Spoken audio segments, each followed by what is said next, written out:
If it comes down to war, guess what? I'm going to be there. Meet Jenna Ryan. She is the 50-year-old Texas real estate agent who flew to the Capitol riot on a private jet. We're going to go down and storm the Capitol. They're down there right now, and that's why we came. The evidence of her criminal intent seems clear. We're all going to be up here, and we're going to be breaking those windows. Just outside the Capitol, Go in here! Life or death, it doesn't matter. Here we go. Ryan has been charged with 4 felonies, but she recently insisted on social media, quote, definitely not going to jail. Sorry, I have blonde hair, white skin, a great job, and a great future, and I'm not going to jail. You see, in Jenna Ryan's world, jail is for black people. Jail is for people who knock on doors while black. Are you serious? No, you are not. Represent. That's right, an elected African-American lawmaker in Georgia who knocks on the governor's door gets arrested immediately. Something that our governor is doing. You know who did not get arrested immediately? These violent white insurrectionists. You see, when you attack police, this is white privilege. When you are peaceful but black, this is often the reality. What did she do? White privilege, though, goes even further.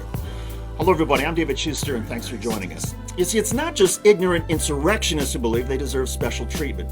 Recently, Tennessee Republican Senator Marsha Blackburn was in a car speeding away from the U.S. Capitol. Capitol Police pulled the vehicle over. Blackburn then stepped out on her own, approached the police, announced she was a senator, showed her pin, and said she was trying to catch a flight.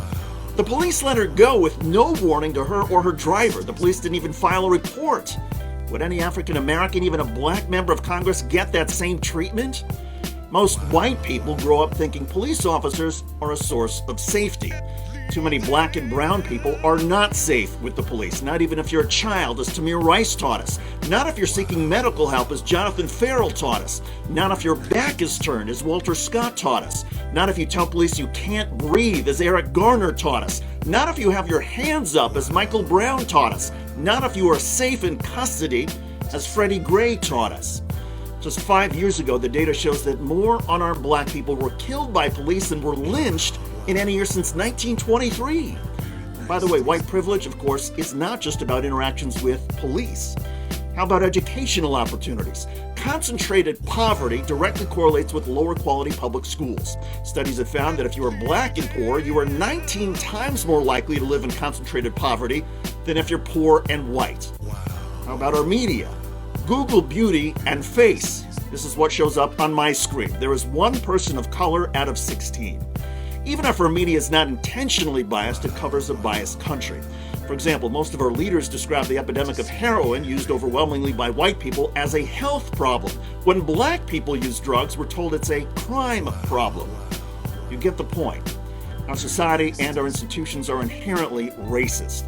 And Jenna Ryan, that alleged insurrectionist from Texas, lives and breathes white privilege.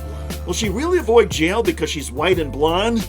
We will eventually find out, but it's not a stretch to imagine that if she was black and had been part of an African-American mob that tried to storm the Capitol, she wouldn't have lived past that day to begin with.